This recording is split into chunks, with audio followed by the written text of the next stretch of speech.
श्रोता प्रेमियों, मैं राम सागर शास्त्री आप लोगों के समक्ष रखने जा रहा हूं एक प्रसंग हनुमान चरित्र कि उत्तर दिशि सुमेरु गिरि भारी और ताके शरीर रहित बनचारी। उत्तर दिशा में सुमेरु पर्वत पर केसरी नामक बंदर निवास करता था, जिसकी पत्नी का नाम अंजनी था। एक बार की बात है, अंजनी ने श्रृंगार किया और पर्वत पर खड़ी हो गई और ते ही एक बार कीन श्रृंगारा ठाढ़ी गिरि पर पवन निहारा। पवन देव उसकी सुंदरता पर मोहित हो गए और उन्होंने अंजनी के शरीर का स्पर्श कर लिया। अंजनी पवन देव को श्राप देने के लिए उद्यत हो गई। पवन देव ने कहा, देवी मेरा गुण स्पर्श करना ही है, इसलिए तुम मुझे श्राप मत दीजिए। तुम्हारे पत्नी ऋषियों से पुत्र का वरदान मांगा था, इसलिए मैंने तुम्हारा स्पर्श किया है। बताया, एक बार हिमाचल पर्वत के पास कश्यप ऋषि तपस्या कर रहे थे। अचानक उनके पास एक भयंकर हाथी आ गया, जिसे देखकर सारे ऋषिवृंद भाग खड़े हुए। हाथी ने उनका पीछा किया। उसी समय तुम्हारा पति केसरी वहां आ गया। सभी ऋषियों ने केसरी से प्राणों की रक्षा के लिए पुकार की कि सो गज देखी मुनीस निहोरे और हे कपि सकल शरण मैं तोरे। केसरी को दया आ गई, वह हाथी से जाकर भिड़ गया। दोनों में युद्ध होने लगा। केसरी ने उसके दांतों को पकड़कर पृथ्वी पर पटक दिया और एक घूंसा मारा। हाथी का प्राणांत हो गया। ऋषियों ने प्रसन्न होकर केसरी से कहा, तुम मुझसे कोई वरदान मांग लो। उस समय केसरी ने ऋषियों से कहा कि जो प्रसन्न मो पर भगवाना अपुत्र देहु बल मरुत समाना। अगर आप मुझ पर प्रसन्न हैं तो मुझे पवन के समान पुत्र दीजिए। ऋषियों ने एवं मस्तु कहकर आगे को प्रस्थान किया। आज तुम्हारे पति का वही वरदान पूरा हो गया है, इसलिए तुम मुझे श्राप मत दीजिए। मैं तुम्हें एक वरदान दे रहा हूं कि हुई है तुम्हारे सुत बलवाना और राम भक्त गुण रूप निधाना। तुम्हारे द्वारा राम भक्त और गुणवान तथा बलवान पुत्र होगा। ऐसा कहकर पवन देव अंतर्ध्यान हो गए। अस्तु यथा समय अंजनी ने हनुमान जी को जन्म दिया कि कार्तिक बदी चतुर्दशी बारा और शनि के दिन भा प्रगट कुमारा। कार्तिक कृष्ण पक्ष 14 शनिवार के दिन हनुमान जी का जन्म हुआ। ऊर्जस्य चासिते पक्षे स्वात्याम भव में कपीश्वर मेष लग्नेंजनी गर्भा शिवा प्रादुर्भूत स्वयं। कार्तिक कृष्ण 14 स्वाति नक्षत्र मंगलवार को मेघ की लग्न में रात्रि काल में स्वयं भगवान शिव का प्रादुर्भाव हुआ। ऐसा निर्णय सिंधु में लिखा है। इसलिए शनिवार और मंगलवार दोनों दिन हनुमान के माने जाते हैं। प्रातः काल हनुमान जी ने भगवान सूर्य को देखकर फल समझ लिया और मां की गोद से उछलकर वे आकाश में पहुंचे। उन्होंने सूर्य देव को निगल लिया कि प्रात अरुण रवि निरखी फलंगा अग्रसत भयो फल सरिस पतंगा। यमेव दिवसेश गृहीतम भास्करम प्लुतः तमेव दिवसे राहुर जिघ्रक्षति दिवाकरम। जिस दिन इन्होंने सूर्य को पकड़ने के लिए छलांग मारी, उसी दिन राहु भी सूर्य को ग्रसने के लिए गया था।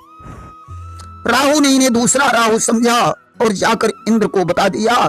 इंद्र ने आकर हनुमान की ठोड़ी पर वज्र का प्रहार कर दिया कि वक्र भयउ हनु शास्त्र बखाना अताते नाम पड़ा हनुमाना। जिससे इनकी ठोड़ी टेढ़ी हो गई और इनका नाम हनुमान पड़ गया। पहले इनका नाम मारुति था कि पौराणिक जगत जानता है रुद्रावतार बजरंगी हैं, अथवा बजरंगी चोले में यह समझो स्वयं रुद्र ही हैं। हनुमान जी साक्षात रुद्र हैं कि रुद्र देह तजने हवस बानर भय हनुमान पुरिखा ते लड़का बने हरते भय हनुमान। हनुमान का एक अर्थ है हनुमाने हनन करने वाले, मान माने घमंड, घमंड का हनन करने वाले को हनुमान कहते हैं। आज तो जब इंद्र के वज्र के प्रहार से हनुमान मूर्छित हो गए तो पवन देव ने तीनों लोकों की वायु रोक दी। सभी देवताओं ने हनुमान को वरदान दिया।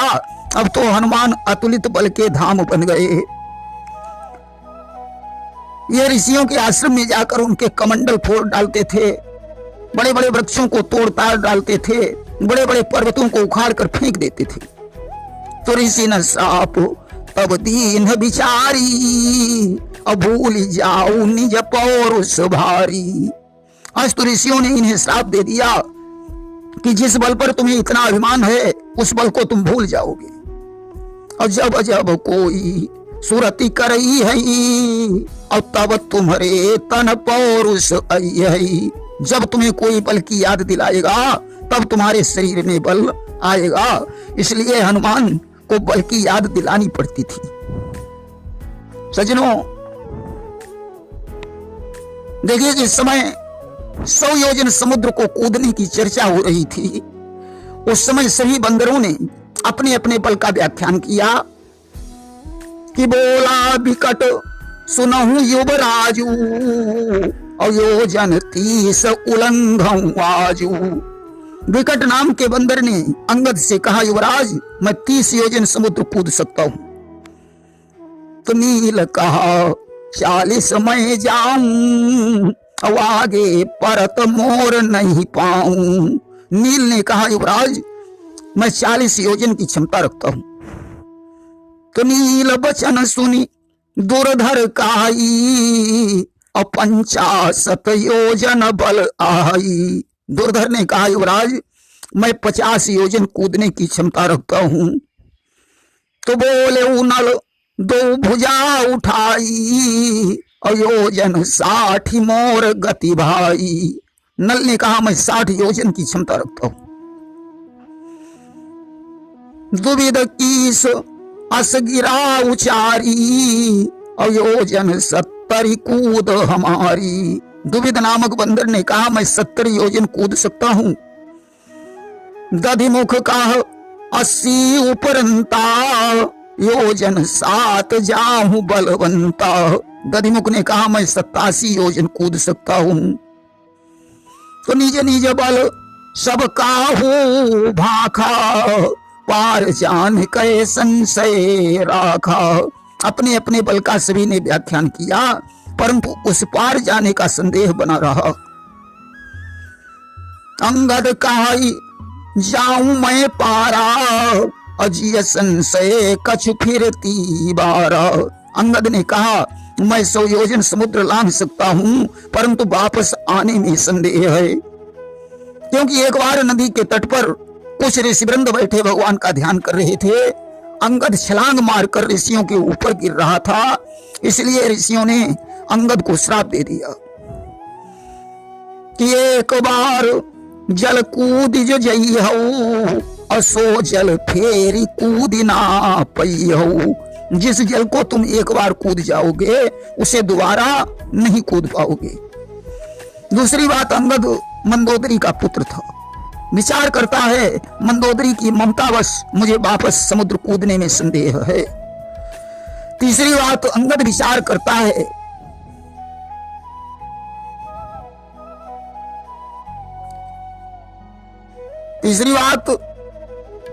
अंगद विचार करता है कि लांघूंगा सिंधु इधर से तो जगदम्बा सन्मुख आएंगी, वे अपना बल देकर मुझको लंका नगरी पहुंचाएंगी। पर सुध लेकर जब लौटूंगा तो पीठ उधर हो जाएगी, मेरी वो महाशक्ति पूजा उस समय न कुछ कर पाएगी। इधर से कूदने पर माता सीता की मूर्ति हमारे सामने होगी, उधर से पीठ पीछे मूर्ति होने के कारण मैं समुद्र नहीं कूद पाऊंगा, इसलिए अंगद को संदेह है। जामवंत ने कहा, वीरों अब तो मैं बूढ़ा हो गया हूं। जिस समय वामन प्रभु ने बलि को चला था उस समय मैंने 2 घड़ियों में पृथ्वी के 7 चक्कर लगाए थे। फिर भी अगर मेरा पैर जख्मी नहीं होता तो मैं 100 योजन समुद्र लांघ कर सीता की खबर ले आता। इसैल प्रहार लगे मम पाऊं अयोजन 95 मैं जाऊं। पैर जख्मी होने पर भी मैं 95 योजन समुद्र लांघ सकता हूं। जामवंत ने कहा, एक दिन की बात है, बद्रिका आश्रम में ब्रह्म ज्ञान नामक ब्राह्मण भगवान की तपस्या कर रहा था। उसको मारने के लिए एक दैत्य आ गया। उसे देखकर मुझे क्रोध आया और मैंने उसे ललकारा तो उसने 30 योजन लंबी चौड़ी शिला उठाकर मेरे पैर पर पटक दी कि 63 योजन शैल उठाई और मारे सिमोर गोड़ महुआई। अब तो मुझे क्रोध आ गया और मैंने उसे पकड़कर जमीन पर पटक दिया। पैर पकड़कर बीच से आधा आधा कर दिया। ब्राह्मण ने मुझे बहुत आशीर्वाद दिया, इसलिए पैर जख्मी होने की वजह से मैं 100 योजन समुद्र नहीं लांघ सकता हूं। तब जामवंत ने हनुमान को बल की याद दिलाई कि हे हनुमान, तुम तो 100 योजन समुद्र लांघ सकते हो, फिर शांत कैसे बैठे हो? तुम्हारा अवतार तो राम के कार्य के लिए ही हुआ है, तुम्हारे लिए तो कोई काम असंभव ही नहीं है। इतना सुनते ही हनुमान पर्वताकार हो गए कि सागर की लहरें उछल पड़ी, बढ़ गया प्रभंजन का बल भी, भूचाल आ गया अचला में, थर्रा उठा नभमंडल भी। अब तो उनके सिंहनाद से पृथ्वी और आकाश हिलने लगे। उन्होंने जामवंत से कहा, जामवंत बताओ तो मैं समुद्र को लांघ जाऊं या इसकी धारा को पी जाऊं? बताओ तो मैं रावण को सेना सहित मारकर त्रिकूटाचल पर्वत को उखाड़ कर यहां ले आऊं? हे जामवंत, मुझे उचित सलाह दीजिए। अब तो चारों तरफ सन्नाटा छा गया। जामवंत हाथ जोड़कर कहने लगे कि इतना करो तात तुम जाई, और सीता ही देखी काऊ सुधि आई। तुम्हें इतना ही करना है, सीता को देखकर उनकी खबर ले आना है। सजनों, अब तो हनुमान जिस पर्वत पर अपना पैर रखते हैं वो पाताल को चला जाता है कि जे ही गिरि चरण देई हनुमंता, चला सुगा पाताल तुरंता। वहीं लोगों का ऐसा भी मानना है कि वह जयगिर नामक पर्वत था जो पाताल को चला गया, बाकी पर्वत नहीं गए। आज हनुमान जी समुद्र के ऊपर उड़े। समुद्र ने मैनाक से कहा, तुम हनुमान को विश्राम दो। हनुमान ने उसका स्पर्श किया और आगे बढ़े। देवताओं ने बुद्धि की परीक्षा लेने के लिए सर्पों की माता सुरसा को भेज दिया। सजनों, सुरसा ने हनुमान का रास्ता रोका, अपने मुख को बढ़ाने लगी। हनुमान ने उसके मुंह से दूना रूप अपना बनाया और 7 योजन तेहि आनन कीना, तो अति लघु रूप पवन सुतलीना। जब उसने 100 योजन का मुंह बनाया तो हनुमान ने बहुत छोटा सा रूप बनाया। उसके मुंह में प्रवेश करके कान के द्वार से बाहर आए। सुरसा ने आशीर्वाद दिया। हनुमान जी आगे बढ़े। समुद्र में एक निशाचर रहता था जो छाया को पकड़कर प्राणी को खींच लेता था। उसने हनुमान के साथ भी वैसा ही किया। उसे मारकर हनुमान समुद्र के पार हुए। पर्वत पर चढ़कर उन्होंने लंका को देखा और मशक समान रूप कपिधरी, और लंका ही चले सुमेरी नरहरि। मशक के समान रूप बनाया और नरसिंह भगवान का नाम लेकर लंका में प्रवेश किया। देखिए, मशक का मतलब है बिल्ली, मशक का मतलब है मच्छर, मशक का मतलब है काली रात, और मशक का मतलब है पानी भरने वाली मशक। अब हनुमान जी क्या बन गए? अगर हम कहें कि हनुमान जी बिल्ली बन गए और उन्होंने भगवान की अंगूठी को मुंह में रख लिया, तो बिल्ली को यात्रा में अपशकुन माना जाता है। अगर हम कहें हनुमान मच्छर बन गए, तो मच्छर अंगूठी ले जा नहीं सकता और माया से अंगूठी बनाई नहीं जा सकती। देखिए, जब इनकी भेंट लंकनी से हुई तो उसने हनुमान से कहा कि जाने सिनाही मरम सठ मोरा, मोर आहार जहां लगी चोरा। अरे मैं लंकिनी हूं, चोरों को पकड़कर उनका आहार करती हूं।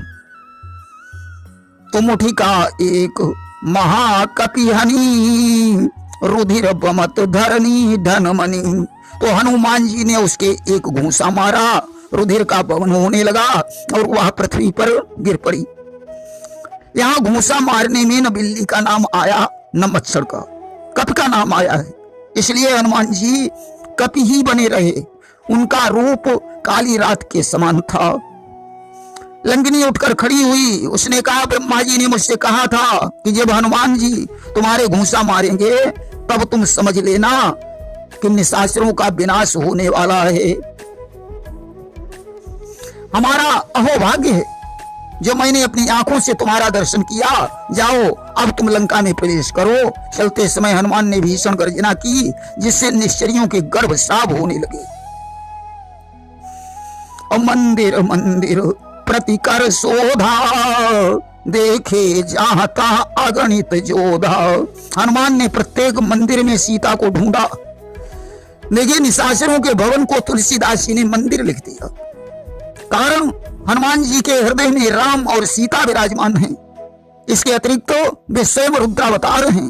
अतः हनुमान जी जिस घर में अपना पैर रखते थे वह मंदिर बन जाता था।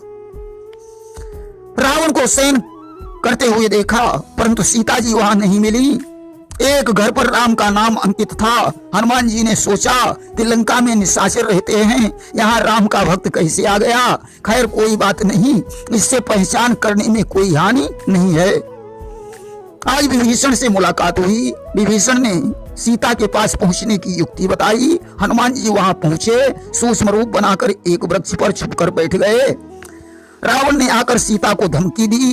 1 महीने का समय देकर चला गया। सीता जी अग्नि की याचना करने लगी। तभी हनुमान जी ने अंगूठी गिराई। सीता जी अंगूठी देखकर विस्मय में पड़ गईं। हनुमान जी ने उतरकर मां को प्रणाम किया और फल खाने की आज्ञा लेकर अशोक वाटिका उजाड़ने लगे।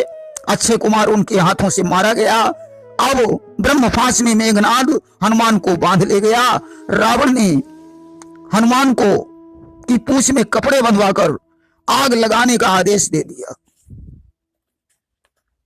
सज्जनों,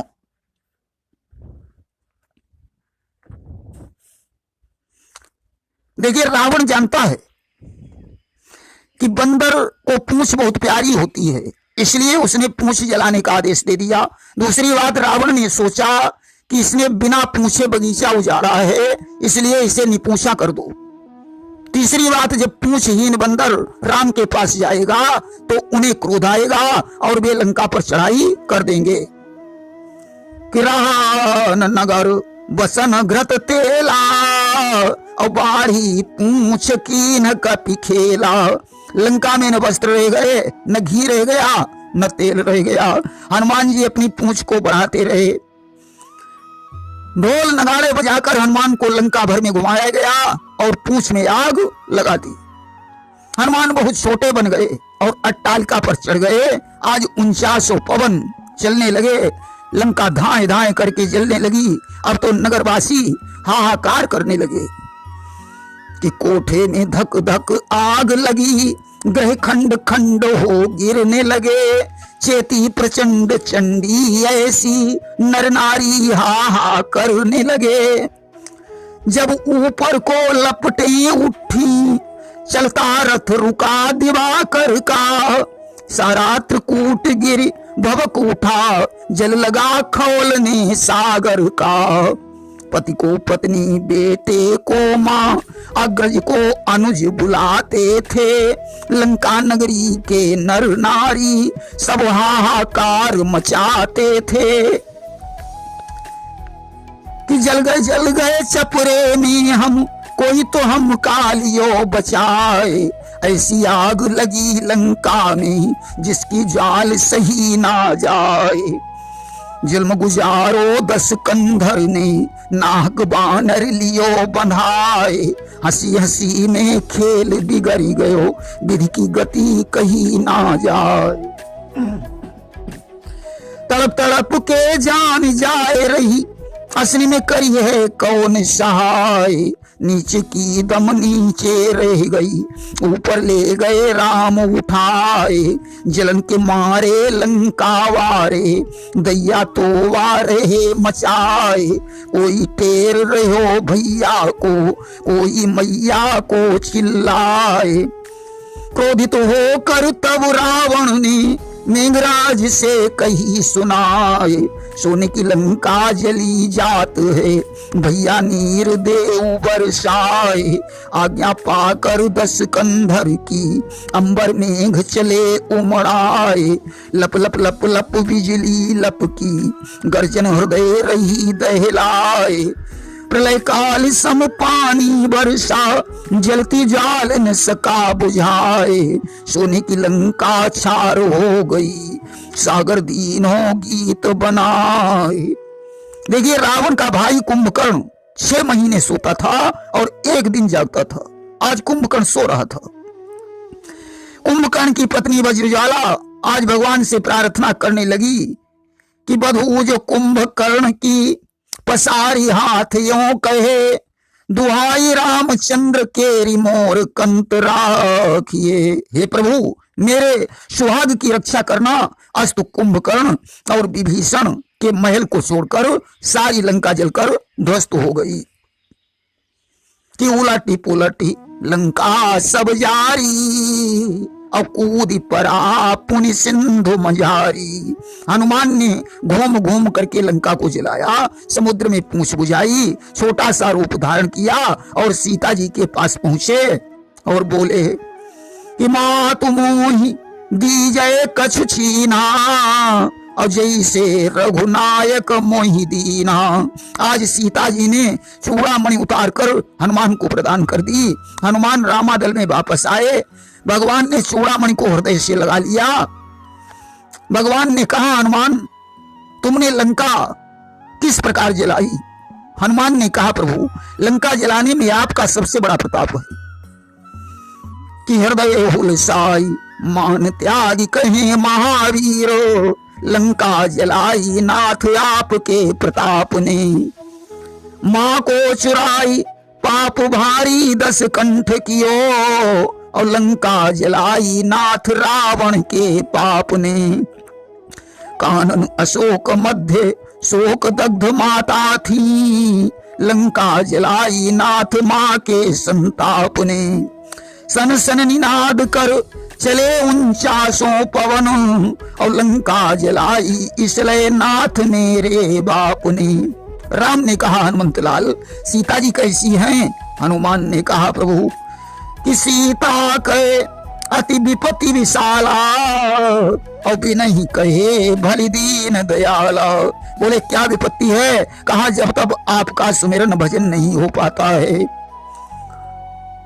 राम के नेत्रों में आंसू आ गए, बड़े दुखी हुए। तो हनुमान ने कहा, प्रभु रावण को जीत कर सीता जी को लाना कौन बड़ी बात है? कि काहू रावण ही दलयुत मारऊं, और काहू आनी तब चरणन डारऊं। तुम कहो तो मैं रावण को सेना सहित विनष्ट कर दूं, तुम कहो तो मैं उसे बंदी बनाकर यहाँ ले आऊं। और काहू लंकलई सागर बोरऊं, और काहू त्रिकूट घट इव फोरऊं। तुम कहो तो मैं लंका को समुद्र में डुबो दूं, तुम कहो तो मैं त्रिकूटाचल पर्वत को कच्चे घड़े के समान फोड़ डालूं। और काहू लाई गिरी सागर तोपऊं, और काहू पान करी जल उर लोपऊं। तुम कहो तो मैं पर्वतों को लाला कर समुद्र को पाट डालूं, तुम कहो तो मैं सारा समुद्र ही पी जाऊं। और कहूं परऊं निज देह बढ़ाई, तापर सैन्य उतरी सब जाई। तुम कहो तो मैं शरीर को विशाल करके समुद्र में लेट जाऊं, जिसके ऊपर से सारी सेना उतर जाए। तुम कहो तो मैं तुम्हें सीता से मिला दूं, तुम कहो तो मैं सीता जी को यहां ले आऊं। और तब प्रताप ते सब कछु करी हूं, पर बिन आज्ञा पथ पाऊं न धरी हूं। तुम्हारे प्रताप से मैं सब कुछ कर सकता हूं, परंतु तुम्हारी आज्ञा के बगैर रास्ते में पांव नहीं धर सकता हूं। भगवान ने आज हनुमान को हृदय से लगा लिया। अस्तुराम ने समुद्र की 3 दिन प्रार्थना की। समुद्र ने नल नील से पुल बनवाने की युक्ति बताई। अस्तु पुल का निर्माण हुआ। राम ने लंका पर चढ़ाई कर दी। लंका में घमासान युद्ध हुआ और राम विजयी होकर अयोध्या को वापस लौटे। प्रेम से बोलिए हनुमंत लाल की, सियावर रामचंद्र की जय।